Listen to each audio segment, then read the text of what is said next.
she thought it was the end. A broken leg, shattered ribs, no radio signal, alone at the bottom of a cliff in the wilds of Wyoming. But then came the sound she never expected, the thunder of hooves. Out of the smoke and silence stepped a Mustang stallion, scarred yet magnificent. And what happened next would defy instinct, shatter logic, and become the kind of story no ranger or anyone would ever forget. Before we dive in, let us know where you're watching from. And if you enjoy this story, don't forget to subscribe. The first light of day touched Phoenix Valley like a secret being whispered across the earth.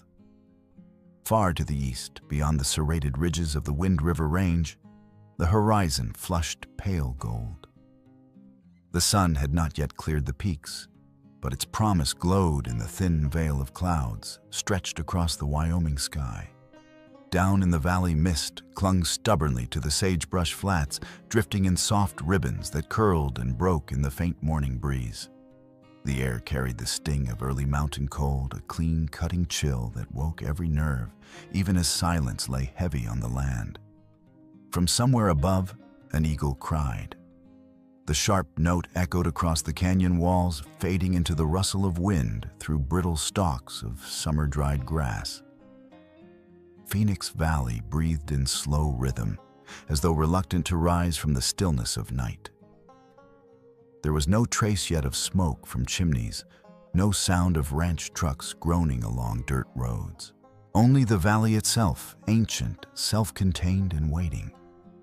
Claire Donovan paused at the overlook, her boots dug into the sandy soil, damp with dew. She drew her jacket tighter around her shoulders and let her eyes travel the length of the basin.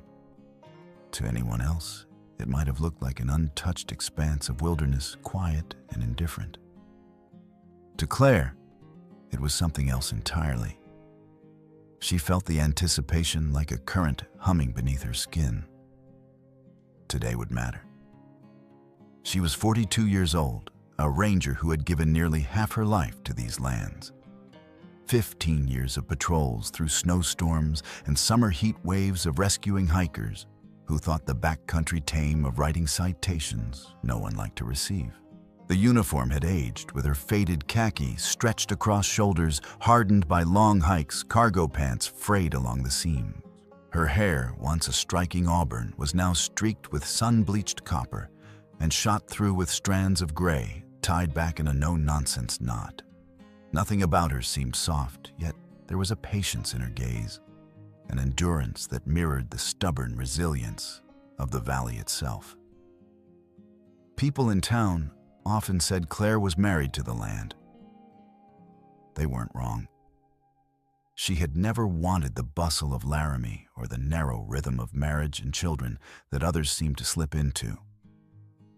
Instead, she had chosen this, the wide skies, the silence, the responsibility. Out here, everything depended on choices made quietly, without applause.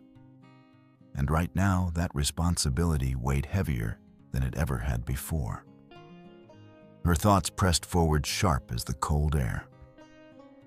In less than 2 weeks, the county would hold hearings on Bennett Enterprises' proposal, a sprawling resort development that promised jobs tax revenue and a golf course carved right into the heart of Phoenix Valley.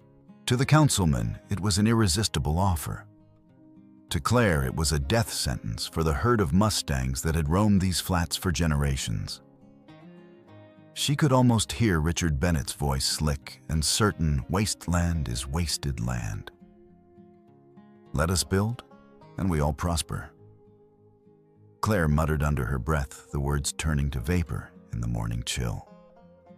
Prosper for who? Certainly not for them. She lifted the strap of her camera bag higher on her shoulder. The Canon with its long lens was heavy, but the weight steadied her. Around her neck hung a pair of binoculars. Tucked into her pocket, a weather-stained field notebook where she recorded numbers, patterns, births. These would be her weapons in the hearing evidence, undeniable, even to the most stubborn of council members. Clear photographs, she whispered to herself. Document the foals. Show the herd structure. She ticked off each task as though rehearsing before battle. Then she drew a breath, squared her shoulders, and began her descent toward Hawks Peak. The trail wound downward, loose gravel crunching beneath her boots. Hawks Peak wasn't truly a peak at all, but a tall escarpment of sandstone that jutted out over the valley floor. From its ledge, she could look across the miles of grassland, the perfect vantage to catch the mustangs in their morning graze. She had left the ranger station long before dawn. For this exact reason, the herd was most active. When the sun was low, shadows long the heat, not yet pressing. By the time she reached the ridge, the sun had fully breached the mountains, scattering shards of light across the valley. The mist thinned into silver threads, and then, like a curtain lifting the scene below, revealed itself. Claire's breath caught. They were there. The mustangs moved across the grasslands with an ease that never failed to undo her. Two foals, still gangly with new life, bounded clumsily beside their mothers. Maries grazed in loose clusters, tails swishing their ears, pivoting in perpetual alertness. Young stallions postured along the edges, kicking out with half-hearted blows at each other, the kind of ritual sparring that marked the shift from colt to competitor. It was a painting alive color and motion drawn against the muted canvas of sage and stone. Browns grazed blacks, each horse carrying patterns unique as fingerprints. The sight stirred something old and wordless inside her, a longing she could never explain, even to herself. Freedom had a shape, and it was this. She raised her camera, the long lens steady in her practiced grip. The shutter clicked softly, rapid in succession. Each frame was evidence not just of presence, but of continuity. Foals meant reproduction. Mares in tight bonds meant stability. A young challenger meant future. This was no transient band. This was a herd, a family. Every photo, every line of ink in her notebook was another stone in the foundation of her argument. She thought of the hearing again, of the councilmen leaning back in their chairs, skeptical, detached. And she imagined herself laying these images on the table. "Look at them," she would say. "Tell me this is wasteland." Her pulse steadied with determination. But then her lens found him. At first, he was only a shape distinct from the others, positioned slightly ahead of the herd. She adjusted the focus, and the image sharpened a stallion larger than the rest, his coat a deep, burnished chestnut that glowed in the sunlight. Across his forehead stretched a bold white blaze, narrow at the top, widening as it reached the muzzle. His left foreleg carried a striking sock of white that flashed whenever he shifted his weight. He stood sentinel, muscles taut beneath his hide ears, pricked forward eyes, never still. Every flicker of movement in the valley, the twitch of a rabbit, the glide of a hawk's shadow, met his attention. He did not graze. He watched. The leader. Claire lowered the camera for a moment, binoculars pressed instead to her eyes. She scribbled quickly in her notebook, "Leader recognizable, essential evidence." The words underlined twice. Having such a clearly identifiable stallion would strengthen her case immeasurably. Yet what held her wasn't only the utility of proof, it was the gravity of his presence. Even at this distance, she felt it a weight that pulled her an authority earned rather than claimed. The herd deferred to him, not because of dominance alone, but because of certainty. He carried it in the way he stood, hooves planted, chest lifted. And then, as though sensing her scrutiny, his head turned. Across the sweep of distance, his gaze met hers. For a moment, time thinned. She was a ranger with 15 years of field notes and weathered boots. He was a stallion forged by storm and hunger and endless migration. Yet something passed between them, recognition maybe, or simply the acknowledgement of two guardians whose lives intersected in this fragile place. Claire's lips parted. Her pulse leapt, though she could not explain why. Then the stallion snorted sharp and dismissive and swung his head back to the herd. But she knew she would carry that instant with her. Valor. That was the name that leapt unbidden into her mind. Valor, the one who stands before all. She wrote it down in her notebook, the letters pressing deep into the paper. And as the sun climbed higher, painting the valley in heat and brilliance, Claire Donovan understood that this morning was no ordinary patrol. It was the beginning of something she could not yet name, but would change everything. The herd drifted slowly across the valley floor, their shapes breaking the sunlight into moving fragments of Chestnut Bay and Dunn. Claire lowered her camera and let the moment settle in her chest, like something both fragile and indestructible.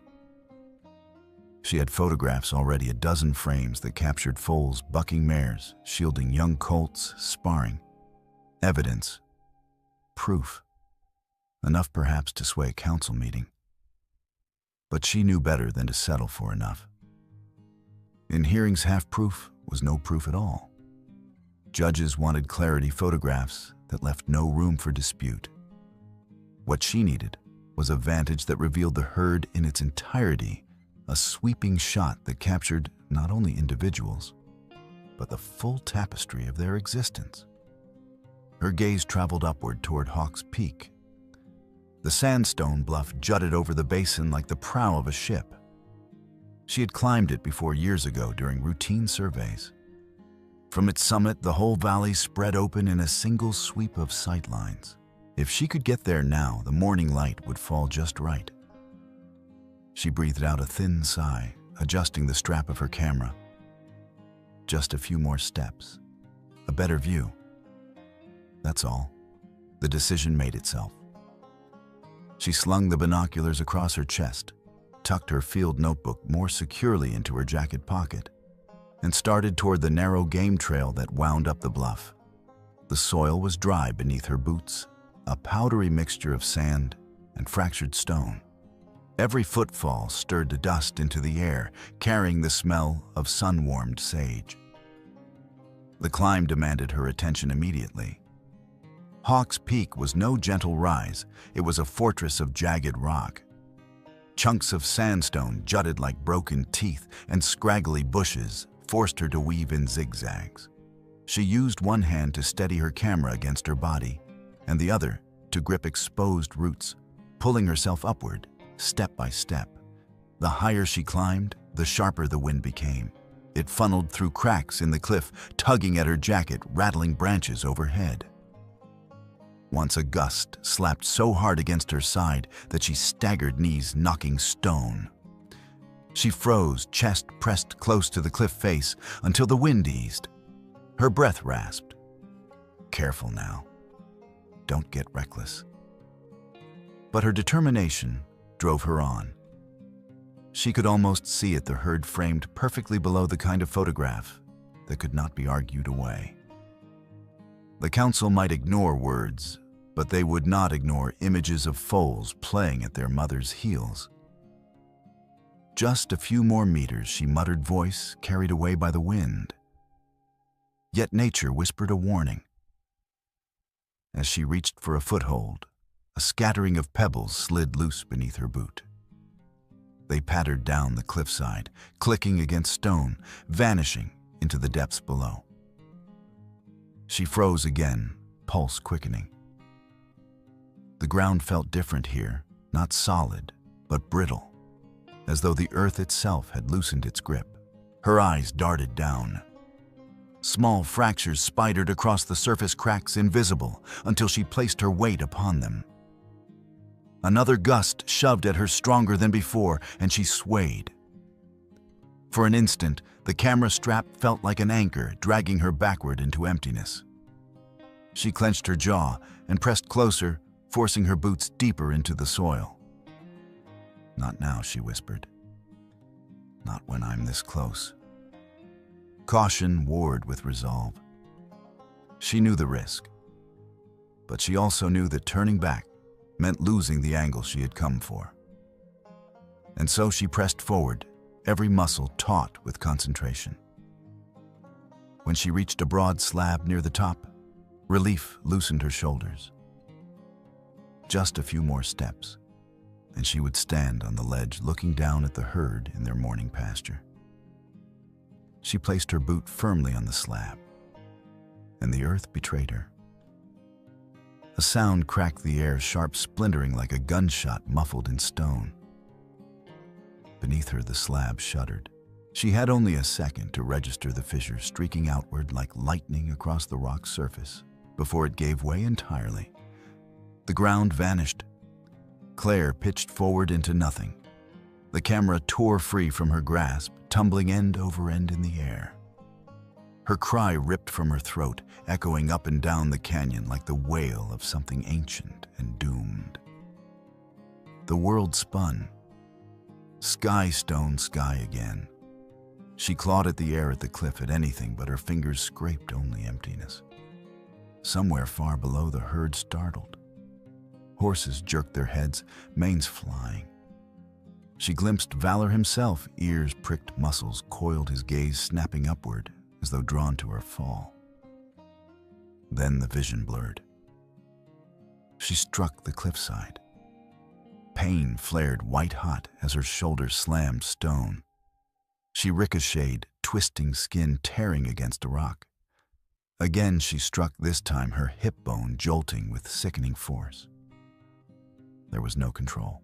She was a rag doll flung down the cliff face, battered by each outcrop. A final brutal crack erupted inside her leg, her left shin giving way, bone snapping like dry wood. She screamed, but the cry broke into silence as her chest collided with a sharp outcropping. Ribs gave beneath the impacts, air wrenched from her lungs in a burst of agony. Then the world went dark. When awareness returned, it came in fragments. A pounding in her skull, the taste of iron thick in her mouth, the rasp of her own breath shallow and frantic. She lay crumpled at the base of the cliff, the earth cold against her cheek. Every attempt to move unleashed a chorus of pain. Her legs screamed with fiery knives. Her chest ached with every inhalation. God. Her voice broke into a cough. Blood flecked her lips. Slowly shaking, she forced herself onto her side. Her eyes scanned for her radio desperate. She found it half crushed beneath a rock antenna, snapped, casing shattered. She lifted it, pressed the button. Static crackled once, then died. Her stomach dropped. No signal. No lifeline. She let the broken radio fall. Around her, silence pressed close. The cliff towered above its face, sheer impossible. There was no trail leading down to this hollow, no easy path for searchers to find. Her chest heaved. She dragged herself forward on her elbows, but the attempt ended in failure. Pain tore through her ribs, and her leg buckled uselessly behind her. She collapsed face first into the dirt grit grinding between her teeth. Above, the sun had fully risen, glaring cruelly into the hollow. Heat built quickly, bouncing from the stone, searing her exposed skin. Yet the wind still carried a mountain chill slicing through her sweat-soaked shirt. The contrast made her shiver violently. She tried shouting, "Help!" Her voice cracked, echoing against the rock. The sound returned to her mockingly empty. Again she screamed, forcing the word out until her throat burned raw. Again the echoes came back, fading into nothing. No answer. No sign of footsteps. Her strength bled away with every attempt. She dragged herself a few feet farther, only to collapse once more, forehead pressed into the dirt. Pain and exhaustion blurred her vision until the cliffside wavered like a mirage. A thought grim and heavy whispered in her mind, "No one knows? No one saw me climb. They'll search the valley floor, not here. I might never be found." Her chest tightened with panic, her breaths rapid and shallow. She forced herself to calm to think. Survival had always been about calculation, about making use of what little remained. But here what remained: a broken body, a smashed radio, a valley too vast to notice one fallen ranger. Overhead, a shadow passed. She squinted upward, blinking against the glare. A pair of ravens circled lazily, their wings spread black against the bright sky. They rode the thermals in slow, deliberate arcs, as if already measuring the meal below. Claire shivered a chill deeper than the wind sliding through her. She pressed her palm against the dirt, feeling the pulse of her own heart beat against the ground. Her eyelids grew heavy. Exhaustion dragged her down, but fear jolted her awake again. She couldn't surrender, not yet. Still, the edges of her vision darkened. Every sound narrowed to the rush of her own breathing and the scrape of pebbles dislodging nearby. Somewhere deep within the valley, hushed, waiting, testing. She lay still, blood mingling with sweat on her face, listening to the ragged thud of her pulse. Above, the ravens wheeled again, and she knew the wilderness was not cruel by intention. It was indifferent. And now, it was her turn to prove if she belonged to it or if it would take her whole. The sun drained away behind the mountains, as though someone had pulled a curtain across the sky. Shadows lengthened over Phoenix Valley, stretching cold fingers across the Sage Flats. By the time the last thread of light slipped from the horizon, the canyon floor was swallowed in dusk, a darkness that seemed heavier because of the silence that accompanied it. Claire lay propped against the jagged slope, every muscle trembling with fatigue and pain. As the heat of the day vanished, the temperature plummeted cold, rushing into her bones. Each gust of wind was a blade slicing across her skin, already damp with sweat and blood. Her breath came in ragged plumes, visible in the crisp mountain air. The valley, so alive that morning with birdsong and the distant movement of horses, was now stripped bare of comfort. Crickets rasped faintly in the brush, a brittle, uneven chorus. Leaves rustled above, but the sound did not soothe her. It whispered menace. She tilted her head listening, but there was nothing else. No voice, no engine, no approaching rescue. High overhead, the ravens that had circled all afternoon had vanished into the growing night. In their place stretched an awful stillness, a silence so deep it felt like an omen. Claire hugged her arms to her chest, pressing her palm against the cracked ribs that ached with every breath. The pain kept her awake, and the darkness closed in tighter. This night will be long, she thought. If I survive it at all. The first sound was faint, a shift of gravel, a rustle in the sage. Claire froze. Her heart thudded loud enough she feared it might betray her position. She strained to listen. The noise came again, measured, deliberate, nothing like the scatter of wind. Then she heard it, the low, rolling growl that made the hairs on her arms stand stiff. From the shadows beneath the brush, shapes began to coalesce. Yellow eyes caught the moonlight, glowing like coals. The figures stepped forward, 3 wolves, rangy and lean, their coats mottled gray and brown. Their paws were soundless on the soil, but the menace in their movement was deafening. Claire's throat tightened. Wolves. She had seen them before, had even admired them from a distance. Apex predators, rare in these parts, symbols of wild resilience. But now, they were death incarnate, circling her broken body. They spread apart with uncanny coordination, fanning into a half-moon around her. One kept to the left, another eased, right the third prowled directly forward. Their eyes never blinked, their bodies' low tails stiff.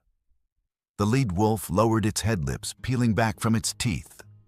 White fangs gleamed sharp and wet.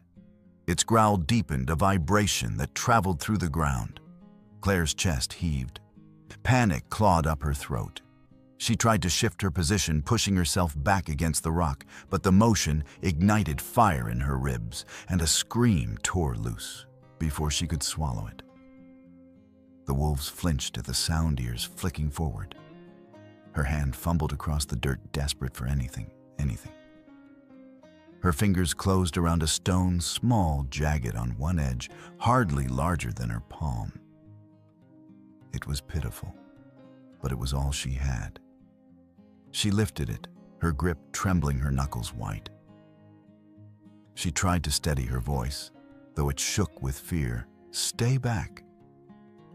Don't you dare." The wolf ignored the words.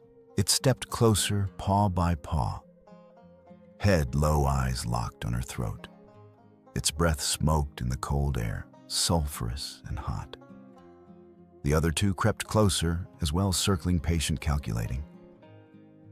Claire's mind screamed the truth. She was no match.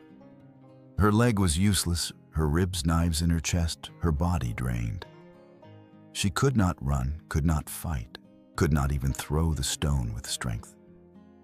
This was how it ended. Not in a courtroom defending the valley, not on a trail with her boots steady and her heart proud, but torn apart in the dark, alone, nameless, forgotten. Her pulse roared in her ears. She raised the stone higher, though her arms shook violently. Tears stung her eyes, but she would not close them. "If this is it, I will face it." The wolf lunged, and then the night exploded. From far away at first, then thunderously close, came the pounding of hooves. A rhythm like drums, like rolling thunder across the canyon floor. The wolves froze mid-step, their ears pricked, bodies stiffening. The leader snapped its head toward the sound, a whine threading through its growl. Claire blinked, disbelieving. Hooves. Real solid, growing louder. She lifted her head, straining to see beyond the haze of pain and shadow. The sound swelled, reverberating against the cliff walls, echoing through the hollow, until it filled every space of her fear. Dust trembled beneath her hands. The wolves backed a pace, tails twitching nervously. Then through the veil of moonlight, a shape emerged from the darkness of the trees. Her breath caught. He came like fire made flesh, mane whipping, muscles gleaming. The chestnut stallion burst from the shadow's coat, shining red in the silver light. The blaze on his forehead, a white torch against the night. His eyes burned with something beyond instinct, something that made even the predators hesitate. And valor, he reared forelegs, striking the air, and his scream tore across the canyon, shrill, fierce, a battle cry that shattered the wolves' cohesion. The lead predator skidded back. Hackles raised its snarl, faltering. Then Valor charged. The ground shook beneath his assault. His hooves crashed forward, and before the lead wolf could react, one iron-shod leg lashed out.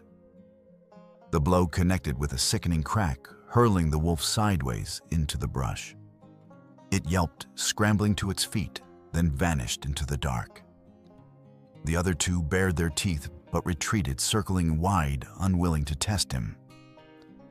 They snarled once more, a pitiful attempt at defiance, then slunk into the shadows, their eyes dwindling into distance. Claire sat frozen, the stone still clenched in her hand, though her grip had gone slack. Her chest heaved with disbelief. In seconds, the predators had been driven off, scattered by the force of a single stallion. For a long moment after the wolves fled, the canyon remembered the violence of hooves and hung onto it like an echo that didn't know how to end. Then slowly, the night remembered itself. Sound thinned to breath the stallion's first rough and fast from the fight, then Claire's ragged and high with fear and pain. The sagebrush whispered again. A pebble disturbed by nothing more than the cooling air clicked once and rolled to a halt. Claire couldn't stop shaking. Shock had hollowed her out. The adrenaline that had flared when the wolves advanced was sinking now, leaving cold behind. Sweat cooled on her neck and temples, until it became a chill that bit straight through to her bones. She tasted metal and dust. Each heartbeat juddered where ribs had cracked. She pulled her elbows closer to her ribs, as if her forearms could hold the broken pieces still. The stallion stood with his body angled to the brush, where the wolves had disappeared, head-high ears shifting like twin compasses, tracking every stray sound. In the moonlight, his silhouette was enormous, neck-arched chest lifted the pale blaze on his forehead, catching every glint of silver. He hadn't come only to scatter the threat. He had stayed. That more than anything sent a new tremor through her, one not of fear, but of astonishment. A wild horse didn't linger near a prone human. A wild horse didn't do this. He blew out a long breath, a steady, rumbling exhale that shivered the air and plumed white in the cold. The sound steadied her more than it should have.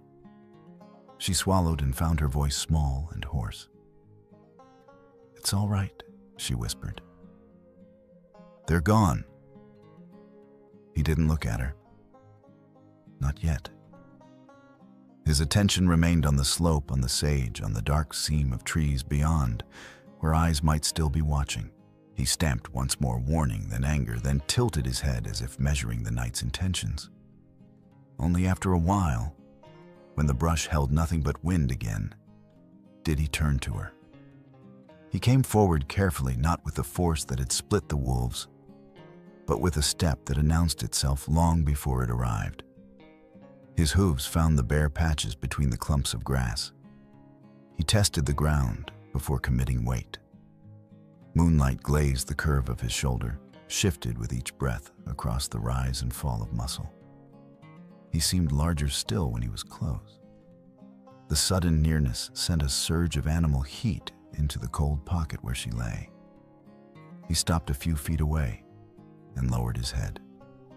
She felt the air move across her face as he explored the space between them. With his breath, first the horseman's handshake. His nostrils flared, tasting blood sweat, crushed sage. He drew in a deep breath and exhaled over her hands, warm and damp. The smell of him, sun and dust and the clean sour of a working animal, hit her with an intimacy that made her throat tighten. Easy, she said the word more prayer than command. Her palm lifted on instinct, slow and open. He leaned closer, and the velvet of his muzzle brushed the back of her hand, no more than a touch, but it felt like the world correcting itself. Where another Mustang might have spun away, he lowered himself. Claire watched, not trusting her vision. The stallion bent a foreleg until the knee nearly kissed the ground, shifted his weight with care, and sank to his chest in the dirt, folding long legs under like a ship settling to anchor. He didn't collapse. He arranged himself. He lay not touching her yet, but close enough that when he sighed, the warmth of it moved across her skin. Close enough that she could hear the deep tick of his heart through his ribs. He kept his head raised and his ears half cocked, a sentinel even at rest. But the set of his jaw softened, and his lower lip drooped, a sign of a body letting go of tension while a mind kept watch. The line of him between her and the open slope was deliberate, a wall of living strength laid lengthwise across the path of wolves might try again. Claire shuddered, then stilled. The cold had gnawed at her for hours, patient and ruthless. Now it met resistance. The stallion's body threw heat like a banked fire. Air warmed in the pocket between them. The sting in her fingers eased as blood determined to return to numb places. She curled closer without thinking, inch by inch, until her shoulder found the small warmth radiating from the stallion's barrel. Even through layers of fabric, she felt life, the steady expansion and contraction that said, here is heat, here is breath, here is a thing that will not let night take you easily. Her injuries objected. Pain flared in her leg, shattered into bright points along her ribs. She hissed between her teeth. The stallion's ear flicked back to her. He made a low, almost voiceless nicker that vibrated more in his throat than in the air, and tapped a front hoof once twice a sound like punctuation. "I know," she breathed. "I know. I'm still here." He lowered his muzzle until it hovered above her shoulder. He didn't touch the exact place that hurt. She noticed that with a detached part of her mind, surprised, and she realized he wasn't investigating now. He was listening. The soft whiskers along his lips quivered as he measured her breath. The rhythm of it, the way it hitched when pain spiked and smoothed when it didn't. When she groaned despite herself, he answered with that same low sound, not loud enough to carry, but enough that she felt it in her bones. Time loosened. The canyon walls seemed to recede. She lay with her cheek against the ground, and her eyes turned sideways toward him. And for a while, there was nothing but the small business of surviving the count of breaths, the chase of warmth, the catalog of noises that meant danger or did not. The wind thinned and thickened. Grass clicked dryly together. Somewhere on the ridge, a rock rabbit skittered between shadows and froze. The moon lifted and thinned clouds into gauze. Her mind, freed for a moment from panic, drifted. A different day, a different cold. Snow slurred the edges of the sage, turning the valley into a watercolor of gray and white. She had been younger then, not in years, so much as in a kind of faith that the world could be held together if she worked hard enough. The call had come at dawn, an anonymous tip about a snare line along a dry wash. She had gone alone, too impatient to wait for backup, stupid in hindsight, but speed had mattered. Poachers didn't wait respectfully for law enforcement to arrive. She found the first snare hung low in a gap, where animals funneled toward the little bit of water that remained under ice. The cable glinted where snow had not covered it, yet a clean loop that looked harmless until it tightened. Farther down, footprints, a drag mark churned earth. A struggle. She had followed the sign into a copse of willows that creaked under their own brittle weight. That was where she heard the sound she would never forget, the blunt, hopeless thudding of hooves against the ground, and the metal whisper of cable cutting deeper each time it took up. She'd come into the clearing with her breath fogging the air and found him. He was a stallion then too, rongier ribs shadowing his flanks from winter's meanness. The cable had cinched just above his fetlock, and every time he yanked it, bit deeper, bright blood painting the snow in splashes. His eyes were too big with fear, rimmed in white. When she stepped forward, he swung his head and struck out teeth bared so near he could have taken her shoulder had she been a fraction slower. "Easy," she'd said, voice low, palms up. "Easy. I'm here to help." He lunged again, maddened, then back to the farthest extent of the line, and trembled there, nostrils blowing steam.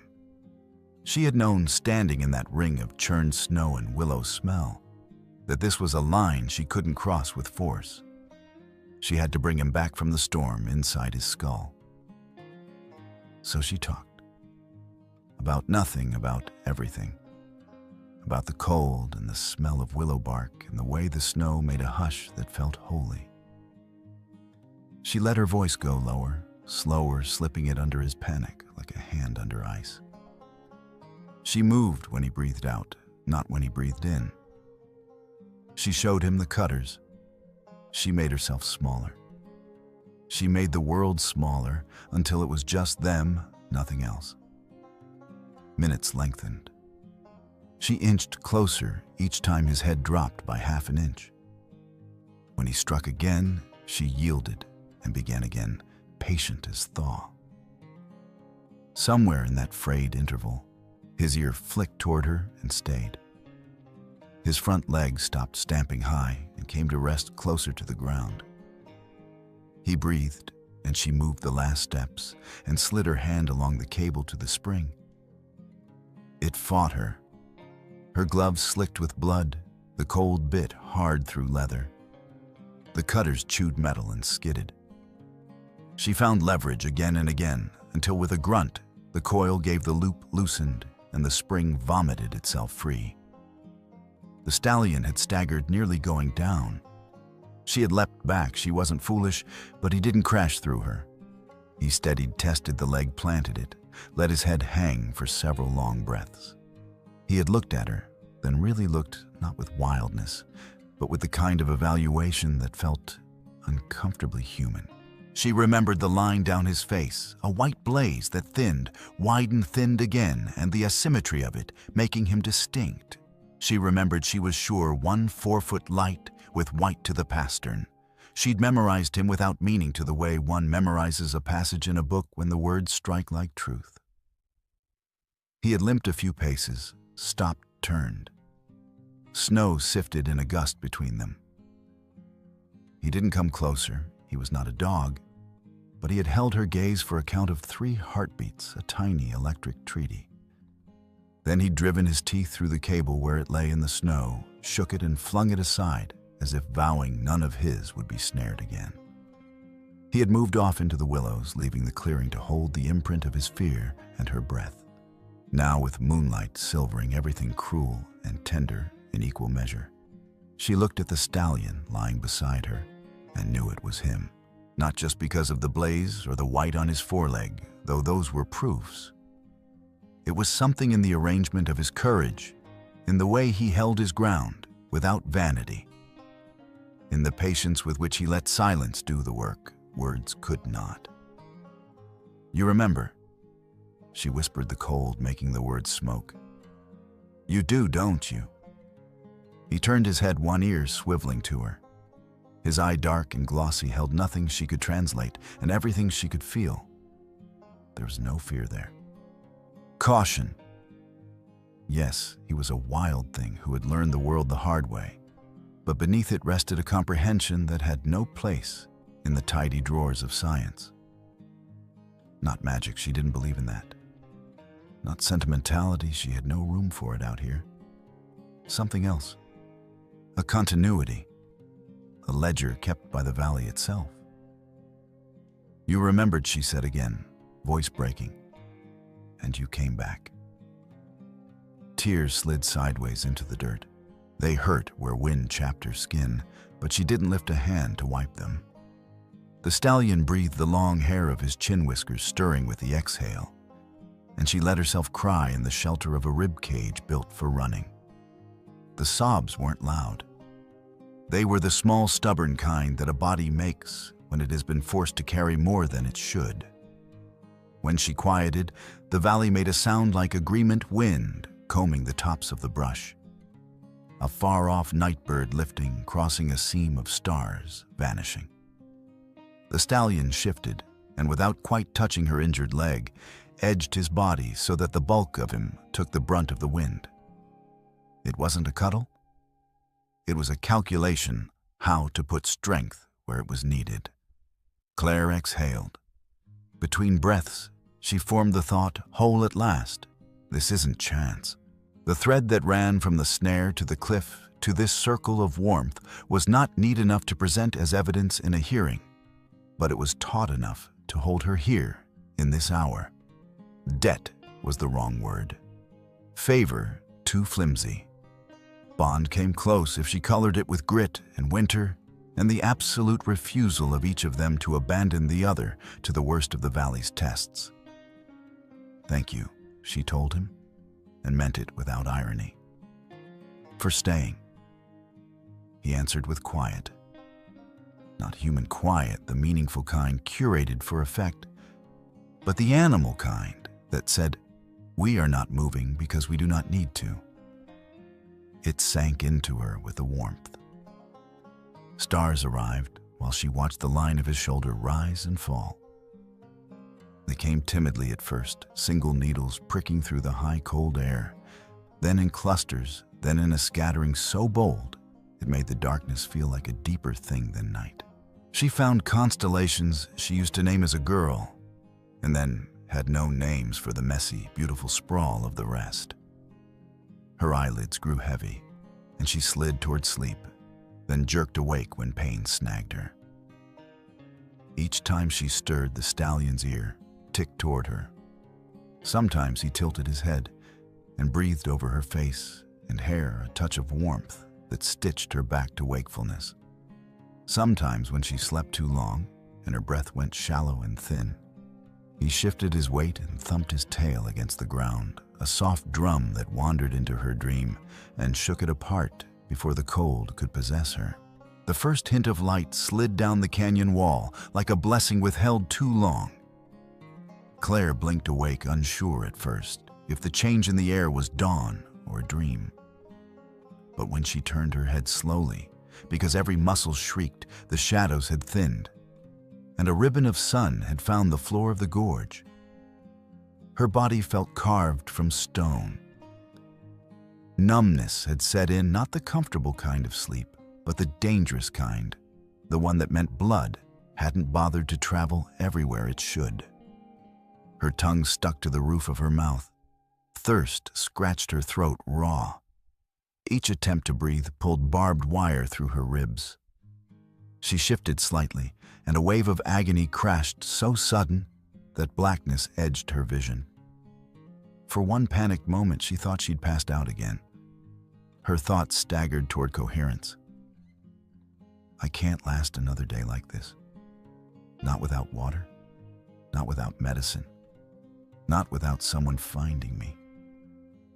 She shut her eyes tight against the sting of hopelessness. The realization cut deep. Maybe this canyon wasn't just her prison. Maybe it was the place she would end. But before despair could settle in, the ground beside her trembled. A movement deliberate and close. Valor. The stallion who had kept his vigil through the long and savage night stirred. He rose in a single fluid motion, dust shivering from his coat. For an instant, Claire panicked. Was he leaving? Was the miracle of the night about to dissolve with morning? But no. He circled her slowly, hooves careful on the rock-strewn ground, then came to stand directly before her. His eyes, dark and fathomless, scanned her face, her broken leg, the faint tremor of her hands. Then, with a motion so unexpected, she thought she had imagined it, he bent.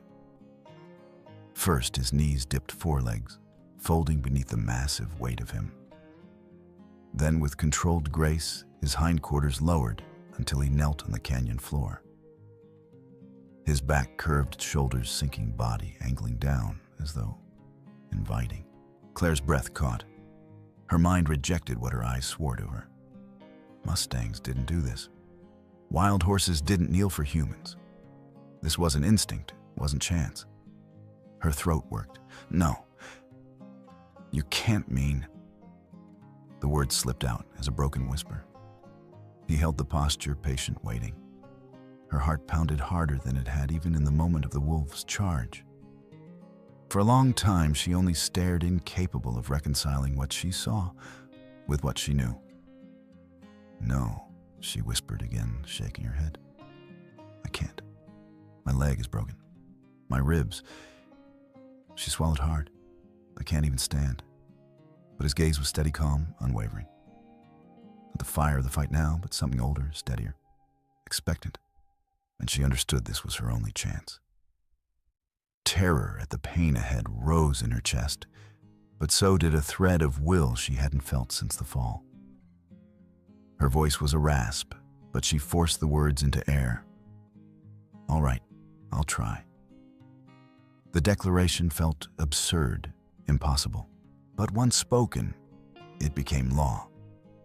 She clawed toward him, each movement tearing her body into pieces.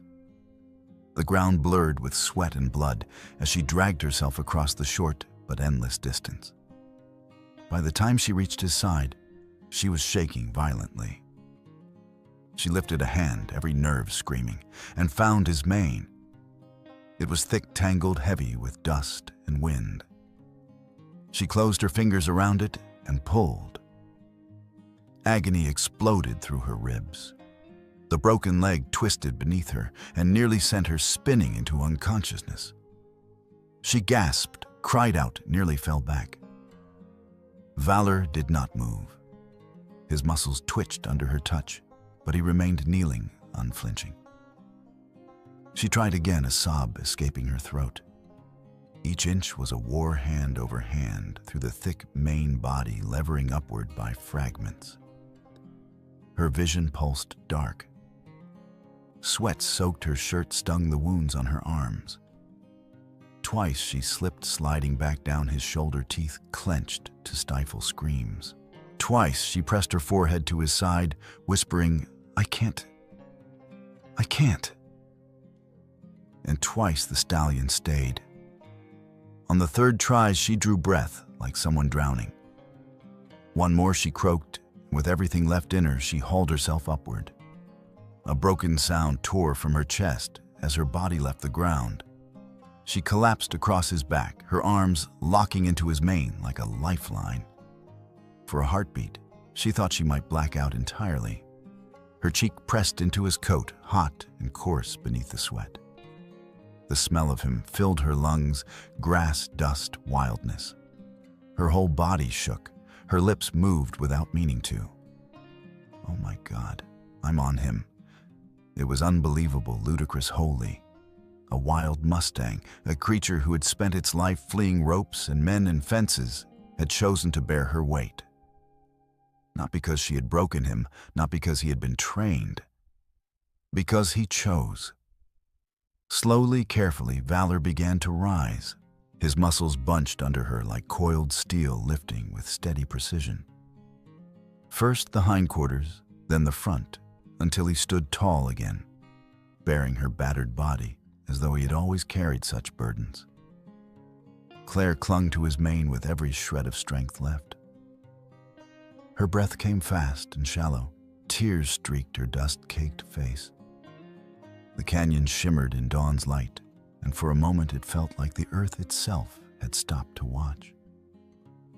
There she was, broken, fragile, hanging by a thread, yet upright on the back of a creature no human had ever claimed.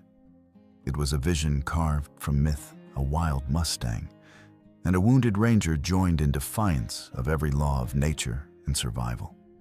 In that dawn, amid the endless silence of Wyoming's wild heart, a miracle had happened.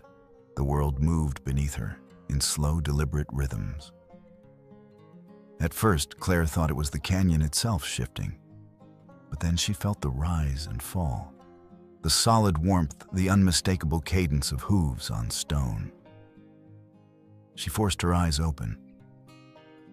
The stallion was standing tall now, her broken body balanced across his back. Each muscle of his frame moved like a separate machine, working in harmony, careful and precise, as though he knew a life depended on every step. Her arms hung slack around his mane, fingers knotted in tangles of coarse hair. Consciousness swam in and out, yet enough remained for her to realize he was carrying her.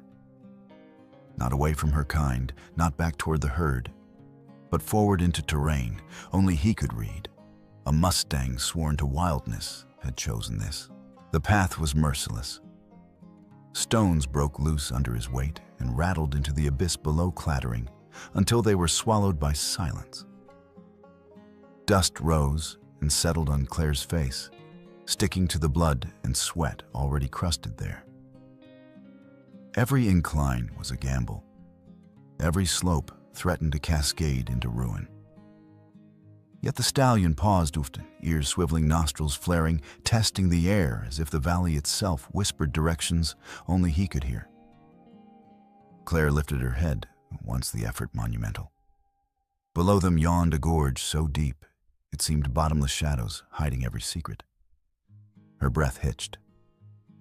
"You know where to go, don't you?" she rasped. He didn't answer with sound, only with the steadiness of his stride.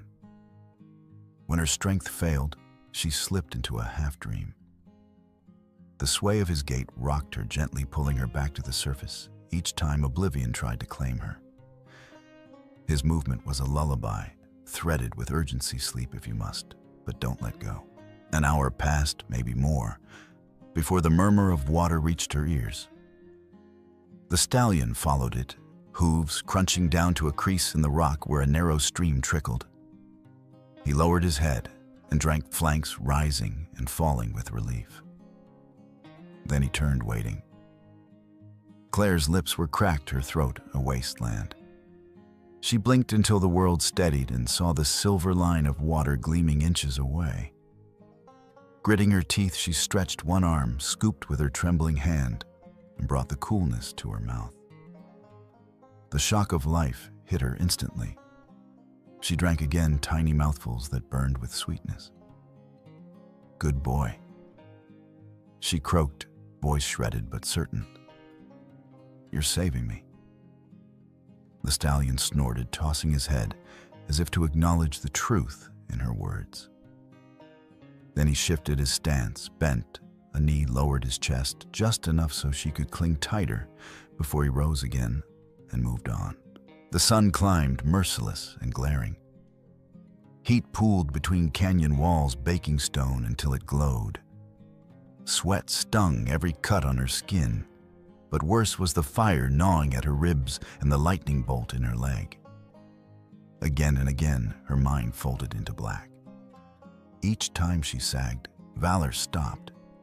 Sometimes he shook his mane strands, whipping against her arms, startling her awake.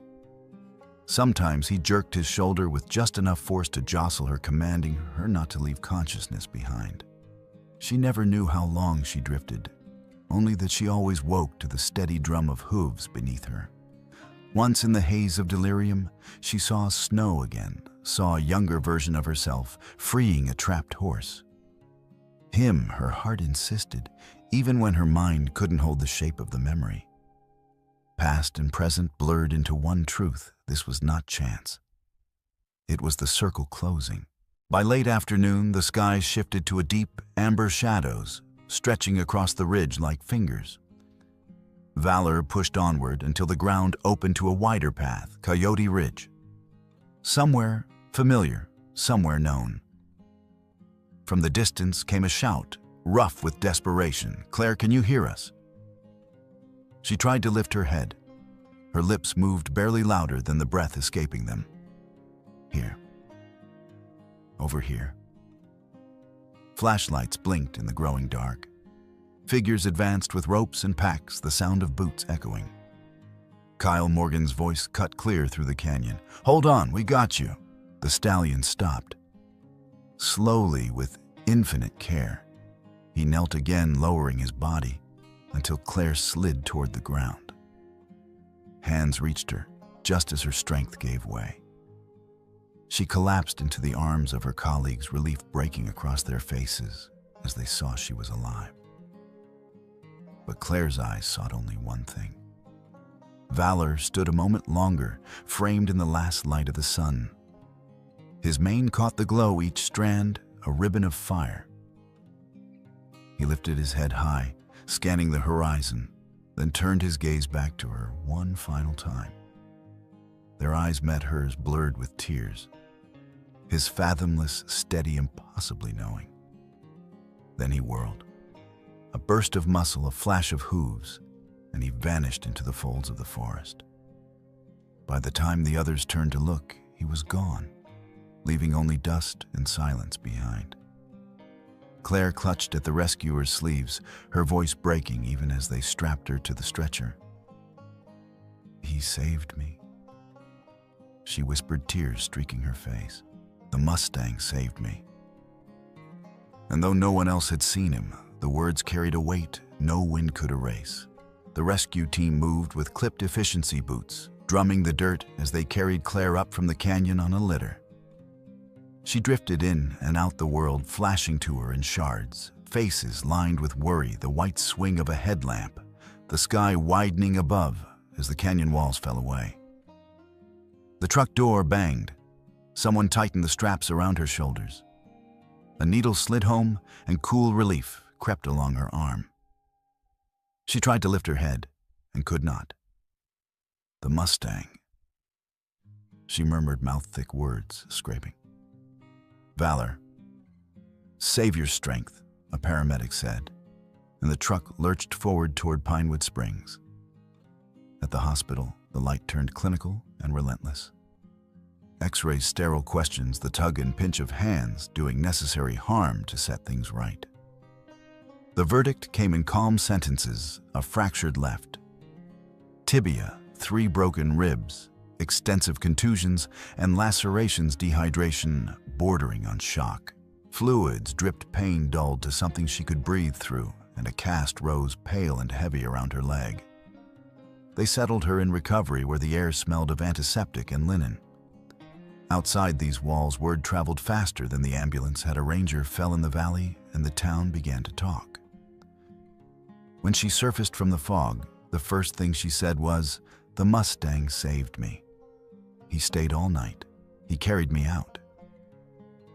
The nurse exchanged a glance with a tech and set a cool hand on Claire's shoulder. "You've been through a lot," she said gently. A ranger from another district leaned in concern, furrowing his brow, but there was doubt in it too. A wild horse saving a human. It sounded like a story told at a bar, not a chart note. "Concussions can do that," someone murmured in the hall. "Pain meds. The brain stitches a dream around the edges of trauma." Claire's temper sparked small and bright. Her voice was rough but steady. "I know what I saw. It was real." She made them promise to check the site. "Tracks, hair, blood," she said. "There will be sign. Go look." Sheriff Mark Reynolds arrived just after noon, hat in his hands, weariness around his eyes. He'd known Claire 15 years through blizzards and brush fires and calls that turned ugly. He listened without interrupting as she told him the story from the cliff to the first hoofbeat through the wolves and the long, impossible ride. "I need you to verify," she finished. "Not for me. For them." He nodded once. "All right." By mid-afternoon, he was back on the dirt, the sun like a hammer on the open slopes. He took 2 deputies and a quiet tracker from Search and Rescue who moved like a shadow. They hiked to Hawks Peak first, standing at the broken edge where the slab had given way. Stone dust still powdered the ledge, and an ugly skid mark told the beginning of the fall. Far below the place where she had landed held the memory like a bruise-scuffed, earth-scraped rock, a smear of blood gone brown. They worked outward in widening circles.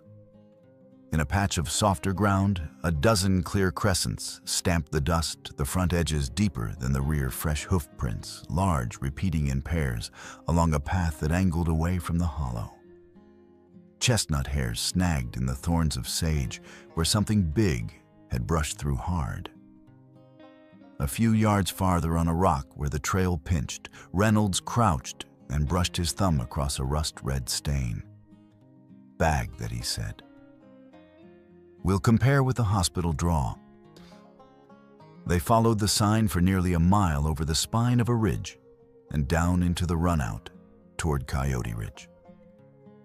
The story in the ground was plain to anyone who read such things: an animal moving, pausing, shifting weight. Here a scuff where it had pivoted. There a deeper stamp where it had lowered and risen again. Near the forest's edge, the prints disappeared into duff, but the line of travel pointed exactly where the rescue team had been staged. Back in the hospital that evening, he stood at the foot of Claire's bed with dust on his cuffs and handed her a disposable cup of water that tasted of tin. "I can't say everything you claim is true," he said, a wry twist at one corner of his mouth. "But the tracks don't lie.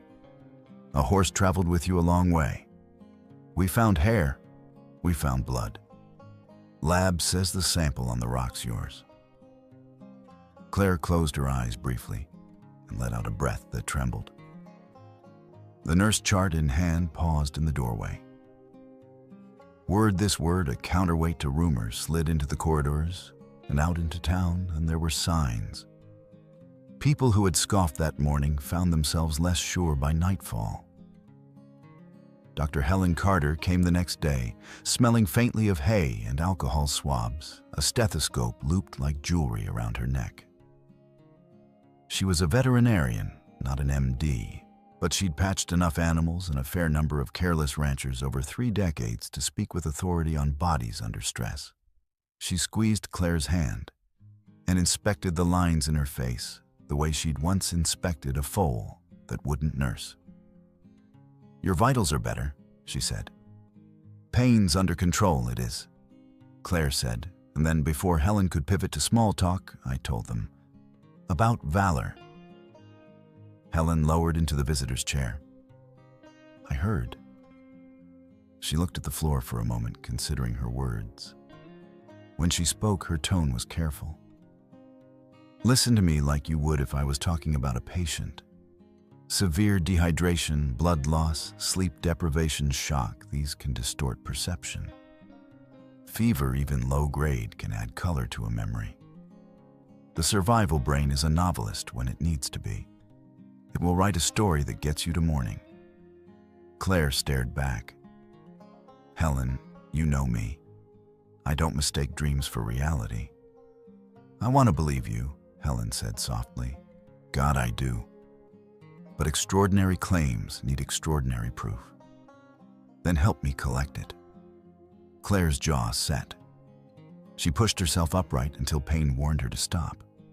It was him, Valor. The stallion with the white blaze. He remembered me. Her eyes shone not with fever, but with a heat Helen recognized the look of somebody who had put both hands into the river of truth and refused to let go, even as it pulled. "I saved him years ago," Claire said, voice low. "And now he saved me. That's the truth." They held each other's gaze until Helen nodded, once skeptical still, but not dismissive. Somewhere between medicine and faith, a bridge had been laid, not proof, but the shape where proof might stand. By late afternoon, the doors swung open, and Walter Briggs filled the frame hat, crushed in his hands, worry making him look older than he was. He was a cattleman, his face cut by sun and wind not given to hyperbole. "Claire," he said. Voice pitched low out of respect for the room. "I was checking the south fence at Stone Ridge and saw a Mustang in a trap." He swallowed. "Right front caught. Red chestnut. Blaze down the face. Looked a lot like the one folks been talking about." Her heart slammed once against her broken ribs. "It's him," she said. "It's Valor." "Still upright," Walter said, "but bleeding pretty good. If somebody doesn't cut him out soon," Claire was already trying to throw back the blanket. "I'm going," the nurse protested, palms raised. "Absolutely not. You're not cleared. He saved me." Claire snapped, not unkindly, but with a finality that made the nurse fall silent. "Now it's my turn." The commotion drew Ethan Cole to the threshold cap, pulled low beard, hiding the worry at the corners of his mouth. "Aunt Claire," he said, crossing to the bed, "you can't even walk without help. Let me handle this." "No, Ethan." She fixed him with a look that had stopped greenhorns in their tracks. "He trusts me. If anyone can calm him down, it's me." Sophie Colcoat shrugged over a blazer, slipped in behind Ethan, a camera bag on her shoulder, and legal pads under one arm. "If Valor panics, he'll tear that leg to ribbons," she said, siding with her aunt without hesitation. "Aunt Claire is right. We go together." Ethan scrubbed a hand over his face. "Then we do it my way. We go prepared, and if it gets Western, we call in backup." "Agreed," Claire said. She swung her legs over the side, swallowed a spike of pain, and let Ethan shoulder her weight. By the time the nurse returned with a doctor in tow, they were gone, a note left on the bedside tables, "Back soon. Don't worry." The doctor muttered something about against medical advice to the empty room. Walter spread the map on the hood of Ethan's truck as the sky turned the color of banked coals. "Here," he said, tapping the page, "just west of the timberline. There's a game trail. You can bring the truck to within a quarter-mile." Ethan loaded a kit without wasted motion, a bolt cutter with good leverage, clean bandages, vet wrap, antiseptic, a halter and rope he'd probably never use, but would wish he had if he didn't bring. Sophie checked batteries, cleared a card, slung the camera. Claire took crutches and winced her way into the passenger seat. They drove as the light thinned the road, a washboard that rattled teeth and nerves. The mountains gathered around them first as blue shapes, then as black cutouts against the last smear of sunset. Inside the cab, no one spoke for a while. The engine's drone left room for memory. Claire watched the dark slide by and whispered to the glass, "Hold on, old friend. I'm coming." They turned off onto a dirt spur that forced the truck into a crawl rocks grinding under the tires. At a stand of pines, Walter lifted a hand and Ethan killed the engine. The valley exhaled. Crickets, a far coyote, the sharp, pitchy smell of sap. "We walk from here," Walter said. The path swallowed them 3 beams of light, moving over roots and stones, breath smoking in the cooling air. Somewhere ahead, a dull drumbeat began to separate itself from the night, the uneven thud of a hoof striking ground again and again, desperate. They crested a low rise and saw him. Valor stood half in shadow where the trees thinned to a scratch of meadow. A steel trap gripped his right foreleg above the fetlock and the cruel jaws sunk deep. Blood streaked the pastern and soaked into the grass. His whole body shivered with pain and fury. At their approach, his head snapped up. Eyes flashed white, ears pinned. Sophie sucked in a breath. "They set these traps on purpose," she said, rage and grief braided into one sentence. "Let me handle this," Claire said. "He knows me." Ethan's hand shot out, catching her elbow.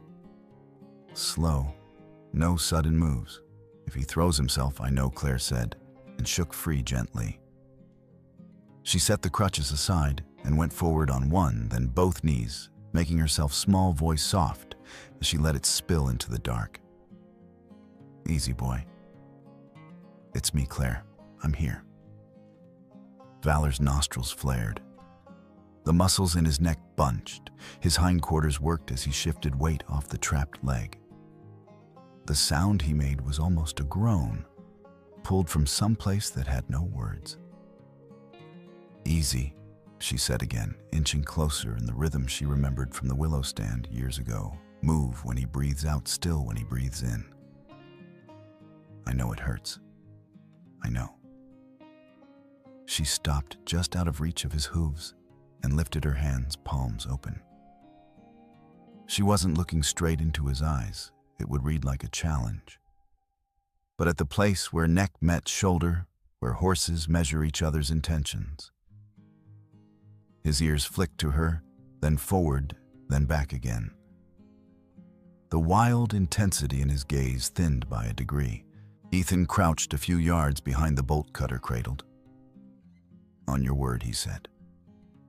"Not yet," Claire murmured. "Let him come down off it." She waited. He trembled, sweat darkening his chest, the scent of fear, sharp as ammonia in the cold air. She talked him through breaths and through another, letting her voice be the rope that touched him, since no actual rope would. When the set of his jaw loosened by a fraction, she slid one hand forward to the trap, never to the leg itself. "Hold still, Valor," she whispered, fingers finding the rusty spring. "Just a little more." Ethan handed the cutters in without crossing into the danger arc of those front feet.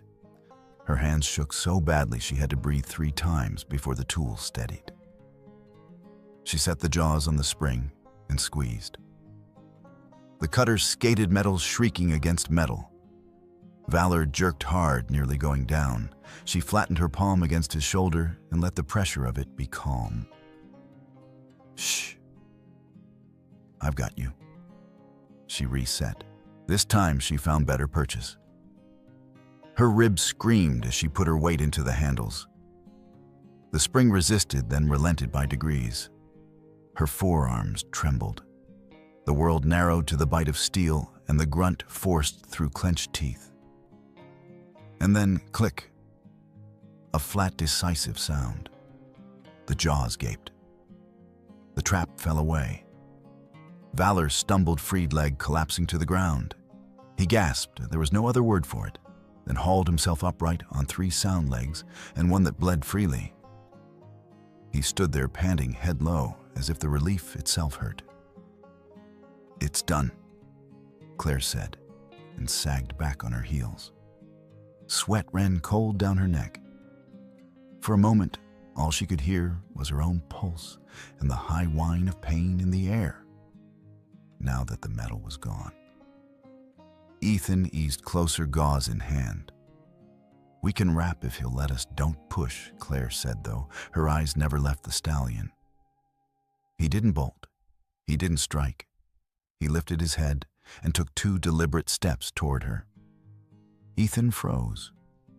Sophie did too, the camera forgotten in her hands. Valor stopped within reach and lowered his muzzle. He touched her shoulder with the gentlest pressure, no more than a brush, and held it there for the span of a breath. Warmth bled through the fabric to her skin. It was not gratitude as a human would choreograph it. It was something older and simpler that lived in the space between peril and reprieve. Claire's eyes filled.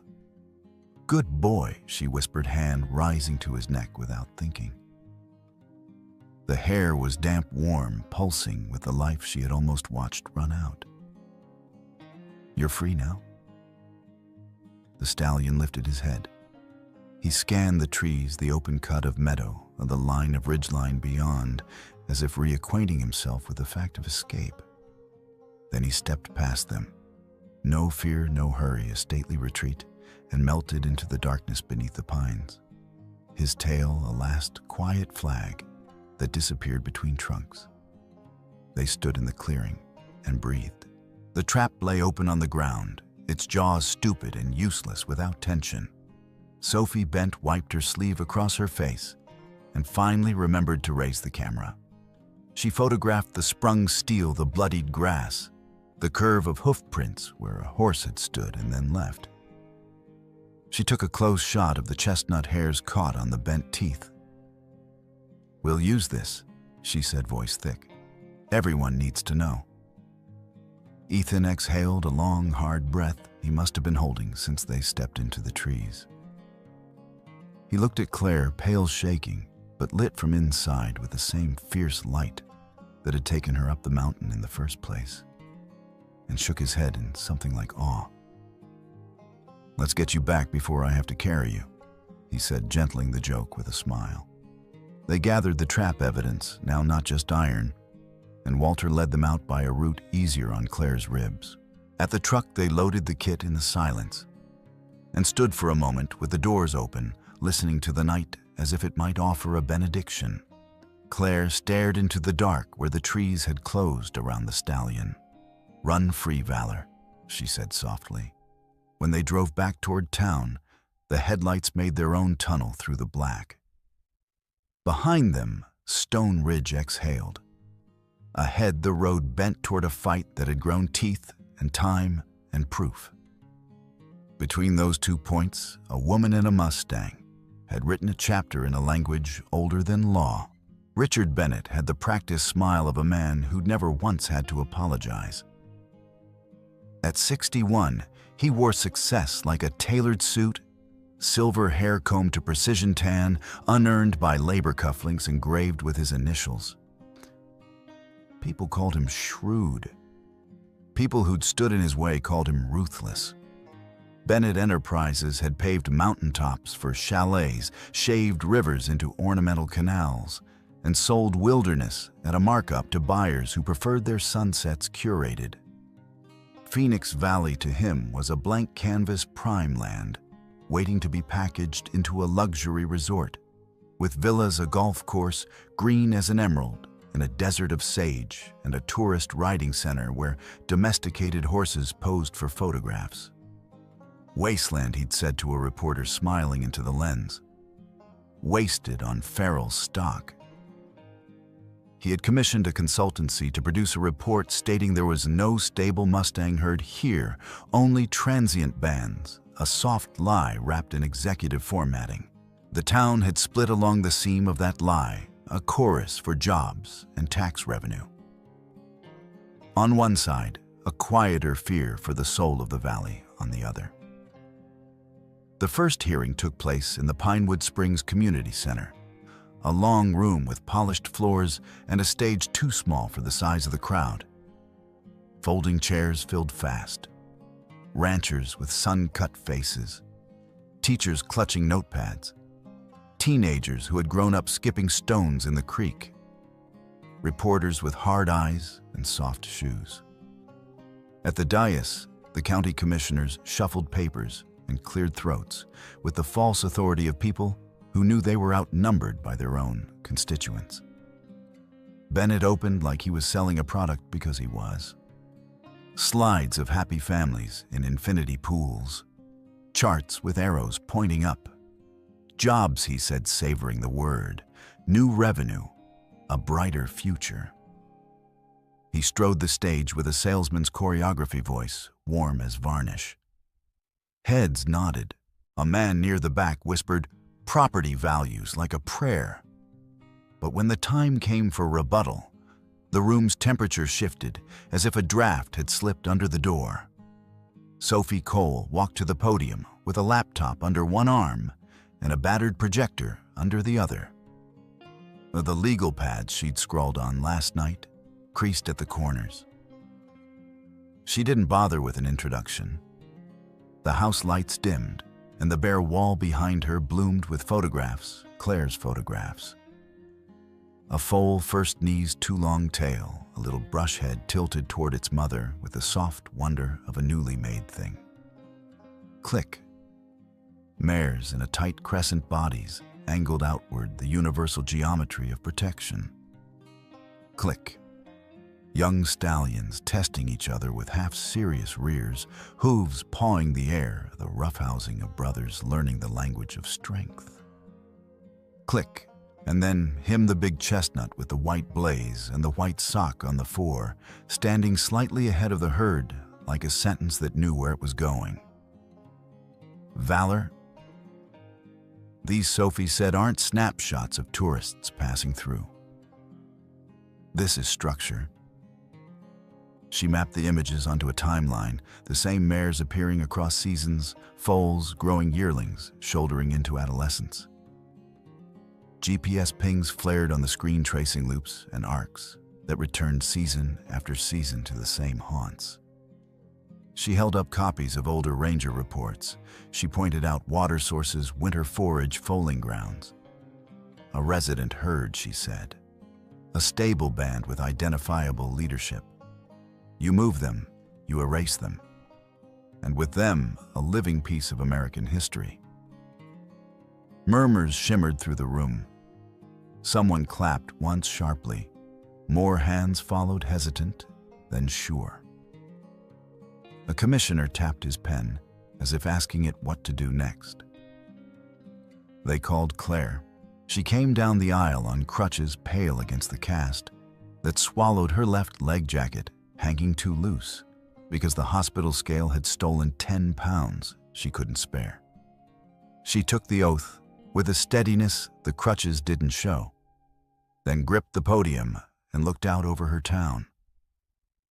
"I owe my life to one of these horses," she said.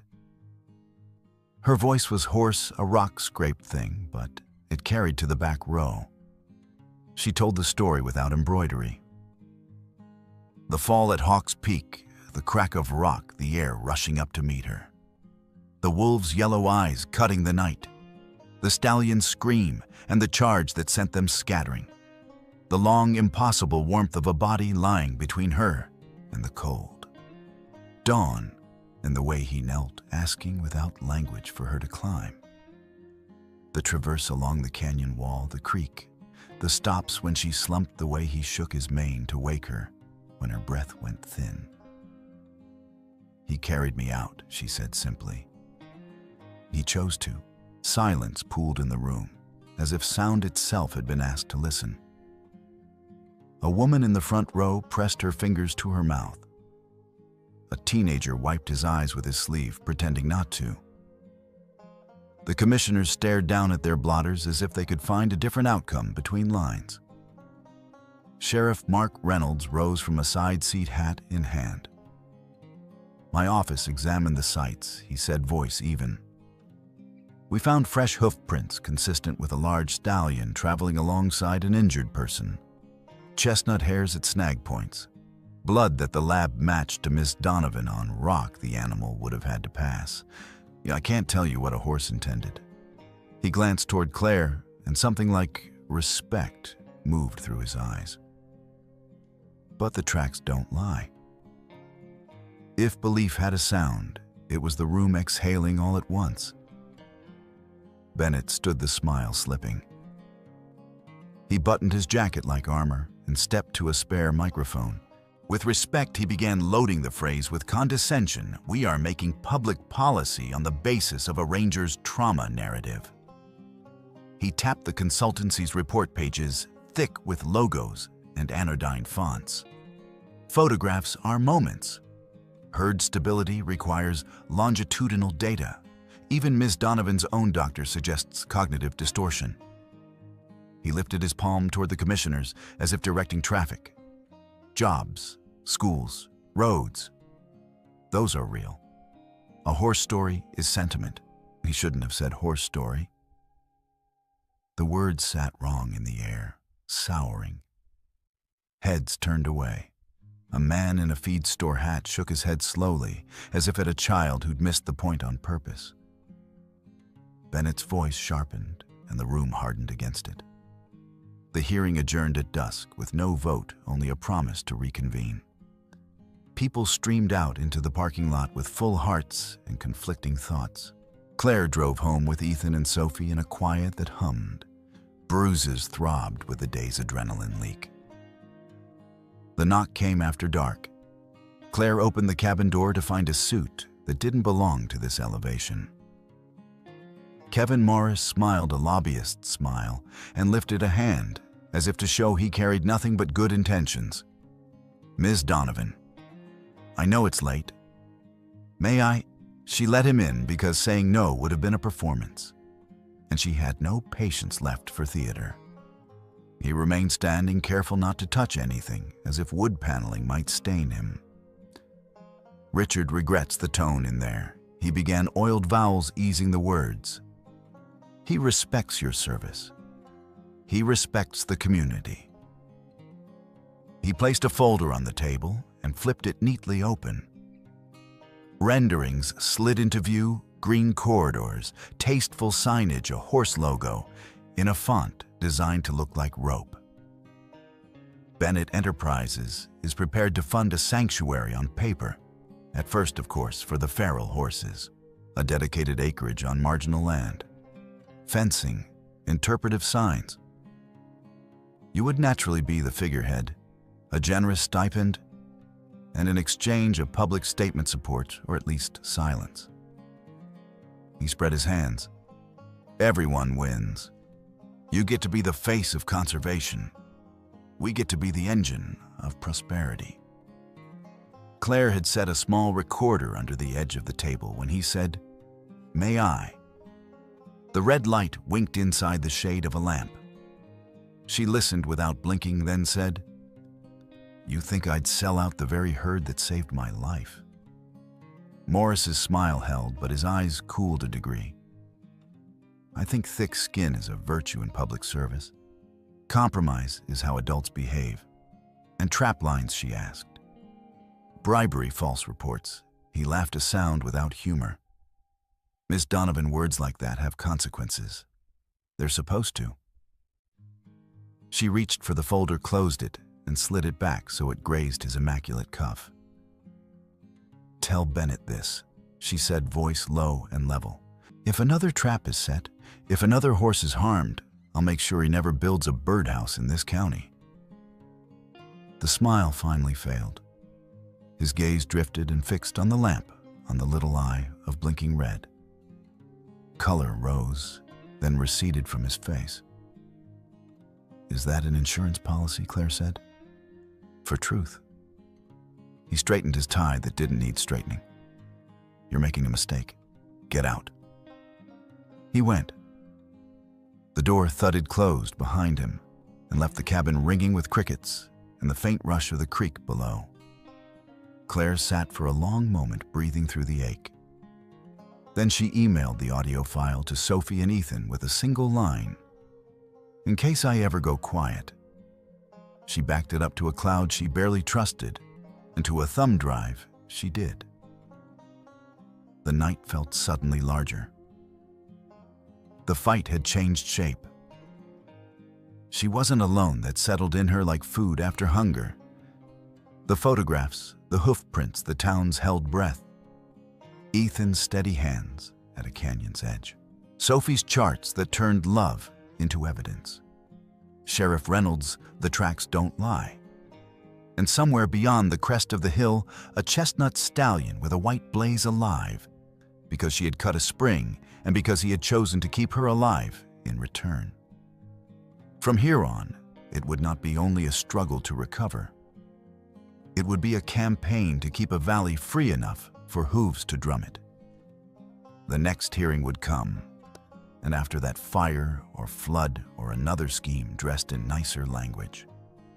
She looked at the black shape of Phoenix Valley out the window and felt the wall inside her harden into something like resolve. This wasn't just a story of survival anymore. It was a promise made between a woman and a wild thing that freedom would not be fenced without a fight. The storm rose out of a summer that had forgotten rain. For weeks, the valley had baked under a lid of heat.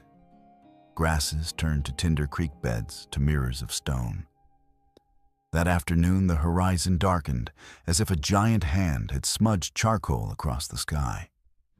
Wind gathered from nowhere, hard and hot, and thunder rolled over the Wind River Range until windows in Pinewood Springs rattled in their frames.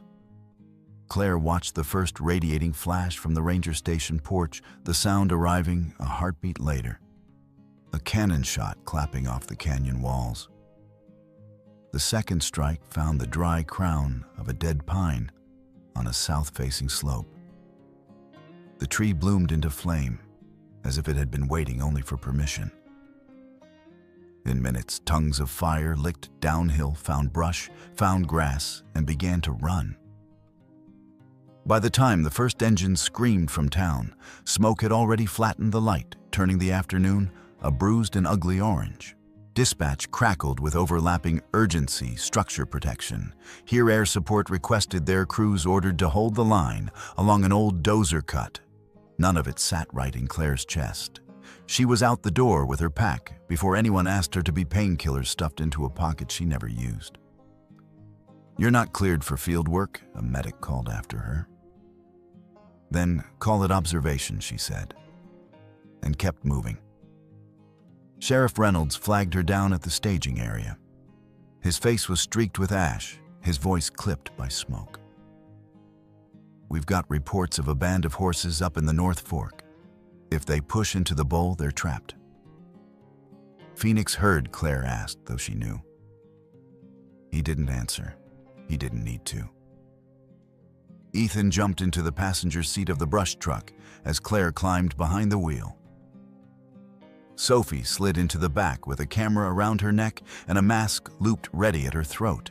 The highway gave way to a dirt road that gave way to a track that wasn't a road at all, and the truck clawed its way through ruts as sparks lifted off the ridge and drifted down, like the beginnings of a bad dream. They saw the horses before they smelled them, a churning mass of motion pressed against a cliff, voices high and panicked. Mares wheeled to shield foals that tried to disappear under their bellies and couldn't. Young males fainted and failed. Heat pounded off the stone face in waves. Behind the herd, the fire's front line snapped and popped, throwing off embers that landed and caught like treachery. Reynolds took one look and swore under his breath. "There's no way out. We can't reach them in time." "There is Claire," said the map of the valley rising in her mind, with a clarity that cut through the smoke. She pointed toward a slash in the far hillside, where the land squeezed into a thin defile. "Trooper's Gap," If they make it through there, they'll hit the meadow by the river. But they'll never find it in this smoke. They'll never cross it in this fire, Reynolds said. A shape moved at the edge of the herd, larger than the rest, circling, trying to gather flight into a plan. The chestnut blaze flashed white down the face, white sock, a signature in the smoke. Valor Claire shouted across the chaos, the name ripped raw from her throat. Valor over here. For a heartbeat, the fire drowned sound. Then the stallion's head jerked toward the truck like a compass finding north. He answered with a ringing scream that cut clean through the crackle and roar, then pushed away from the pressed mass of bodies shouldering space into existence. Claire was already moving. "I have to ride him," she said, voice steady, because nothing else could be. It's the only way to lead them out. Reynolds grabbed her arm. "You'll never make it through that fire. He saved me once in the flames of fear," she said, prying his fingers off. "Now we save them together." She slid off the truck before anyone could stop her. Heat slapped her in the face. Ash swirled, stinging her eyes. Valor met her halfway, as if the rest of the world had unspooled between them to make a straight line. He lowered, not all the way, there was no room here for ceremony, but enough that she could throw herself across his back with an old, practiced pain. Her fingers knotted in his mane. "Easy," she whispered, though it wasn't him she was calming. "Easy, boy. With me." They went. Trooper's Gap was a wound cut through granite, a corridor barely wide enough for 2 horses abreast, choked with heat. Fire licked up both sides, like cruelties that had learned to climb. Valor plunged into it, as if down a tunnel, his body gathering into a bow and releasing into each stride. Claire lay low along his neck cheek, against the salt and smoke of his eyes, narrowed to slits. She could feel the heat of the flames, as a living thing feel the stallion's heart thudding through his ribs into her palms. Behind them, the herd hesitated, as animals do when the way forward is an argument against survival. Then the leader's choice became a command, and they followed first the mares with their urgent cargo, then the unruly, then the reluctant, drawn by the gravity of one certainty. "Go," Claire shouted into Valor's ear, not because he needed it, but because words steadied her. The passage narrowed, and a gust pressed flame toward them. Smoke shoved into her lungs, black spots burst at the edge of her vision. Valor's stride never broke. He found the slivers of ground that weren't burning, leaped where he had to, shouldered through heat, where there was no other option. A foal stumbled. A mare bumped it hard with her hip, the rough love that saves. A sapling burned through and fell showering sparks. Claire flung an arm over her face and felt the hair on her wrist fry into a stink. Halfway through the fire, did what fires do, it changed its mind.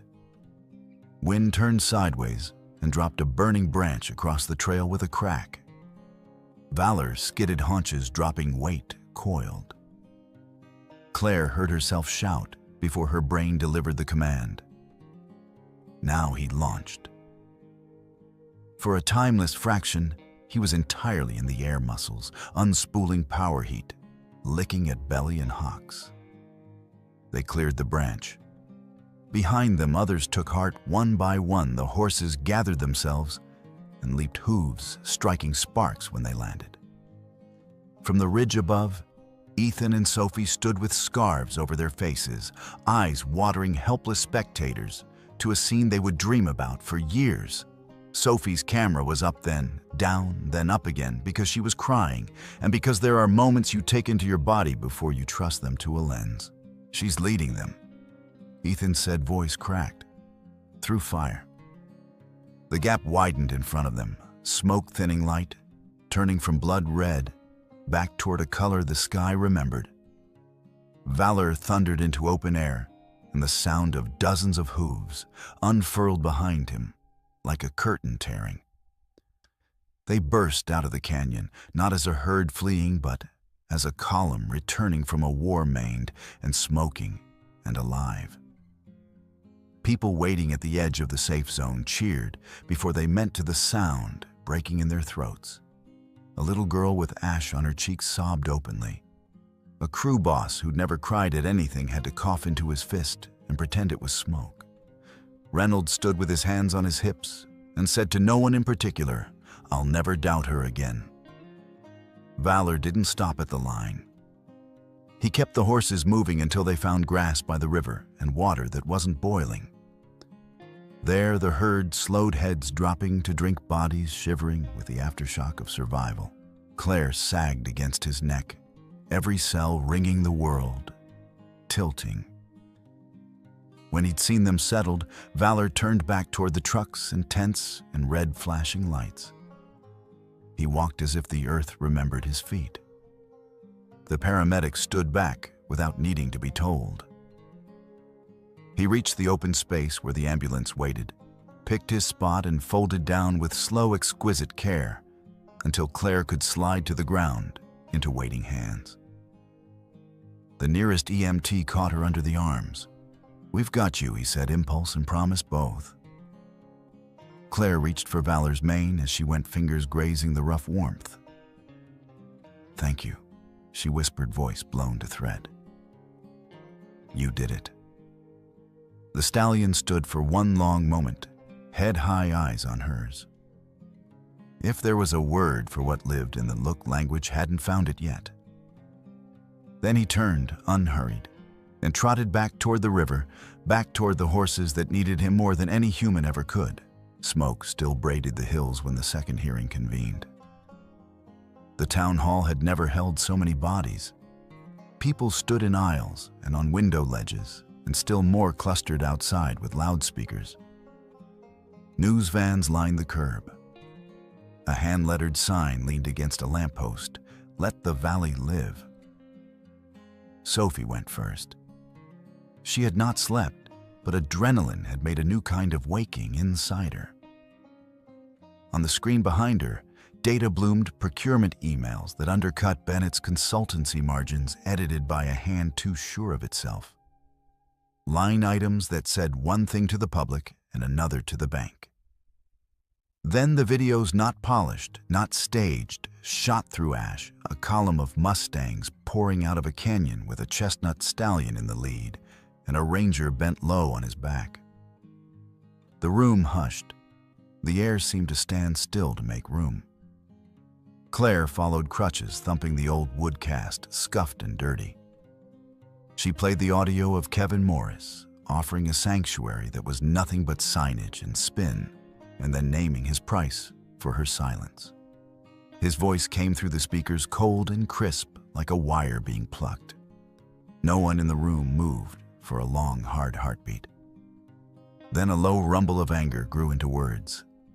Fraud, bribe, enough. The commissioners' faces turned the color of bad milk. The community stood as one. Farmers who had voted against each other for decades stood shoulder to shoulder with new arrivals who'd fallen in love with the sky. Teachers, firefighters, a librarian in a cardigan, a mechanic with grease under his nails, teenagers with their phones held high together, they made a wall of sound that said no. Richard Bennett tried to speak. He tried to steer the narrative back to employment, to growth, to inevitability. But the edifice he'd built had already cracked along its lies. Reporters swarmed their questions blades. Within days, federal investigators opened files with his name at the tab. Within weeks, Kevin Morris was no longer answering his phone. Bennett's smile withered into something like bewilderment, and then into nothing at all. 1 month later, the county voted. The announcement came on a clear morning when the ashes had been rinsed from the cottonwoods by 2 blessed days of rain. Phoenix Valley would be set aside as the Valor Mustang Sanctuary. They raised the sign at the main turnout themselves. Sophie, Ethan, Sheriff Reynolds, a dozen volunteers, and Claire on a folding chair with a thermos of coffee and pride she didn't try to hide. The cedar board was carved clean and deep in honor of Valor, the stallion who carried fire and life. Rules followed not as fences, but as ethic: keep distance, keep it quiet, keep the valley whole. The sanctuary hired a handful of young rangers.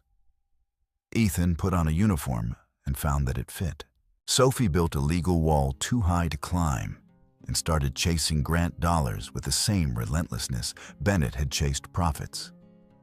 Researchers came with clipboards and respectful shoes.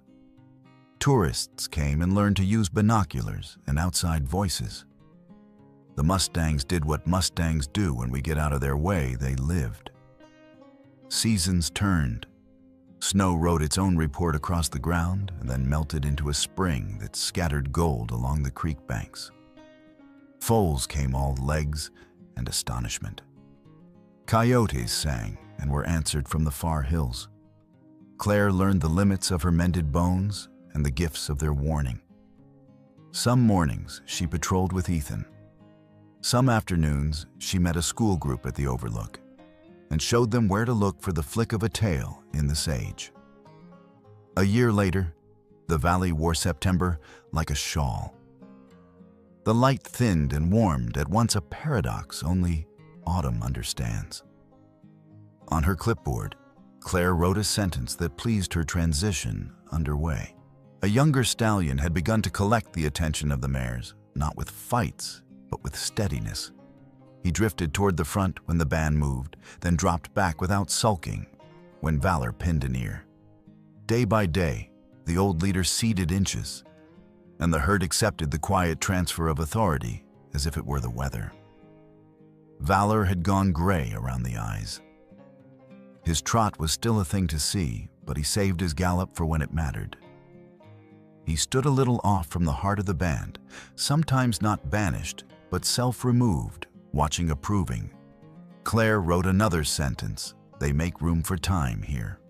One evening, she climbed the path to the new observation deck, just a platform and a railing with a plaque that asked for respect. The sun was sinking, painting the valley with honey and copper. She leaned on the rail and traced the familiar shapes: the dark slash of Trooper's Gap, the green ribbon of River, the pale fan of the gravel bar where her boots had crunched on a different day than this one. Movement pulled her eye to the low rise not far from the deck. He came alone, as if the evening had asked for a last word, and he had agreed to carry it. He stepped up onto the knoll and stood like a statue that had learned to breathe. Time had dusted him. The blaze on his face looked whiter in the slant light, the white sock on his foreleg a crisp flag. He looked toward the herd and then toward her.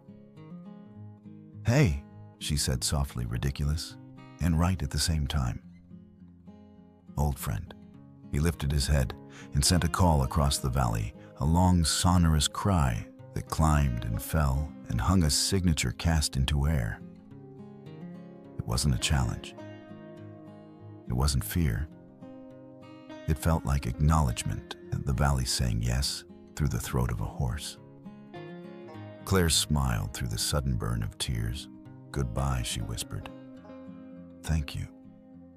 He flicked an ear as if he'd heard, then turned and walked back down the slope toward the band that was no longer quite his and yet would always be. He disappeared one stride at a time into the copper grass, into the long evening, into the life the valley had promised him. Claire stayed until the last light slid away and the first star dared the sky. The plaque at her elbow gleamed faintly. Wind moved through the sage below and made a sound like a pledge kept. The world was not kind or cruel. It was exactly itself. But here in this place, something had been set right and would remain so as long as people remembered how. She touched the rail the way some people touch a pew and turned toward the path down, carrying with her the knowledge that a bond could outlast danger, that gratitude could live in hoofbeats, and breath that freedom hard won always had a sound you could hear if you stood still long enough in Phoenix Valley. Thank you for staying with us until the end of this story. We'd love to hear from you. Share your thoughts in the comments below and let us know your favorite part. If you enjoyed the journey, don't forget to like, share, and subscribe to our channel for more captivating stories like this one. And don't miss out. Hit the notification bell so you're always updated on our latest content. Your support truly means the world to us.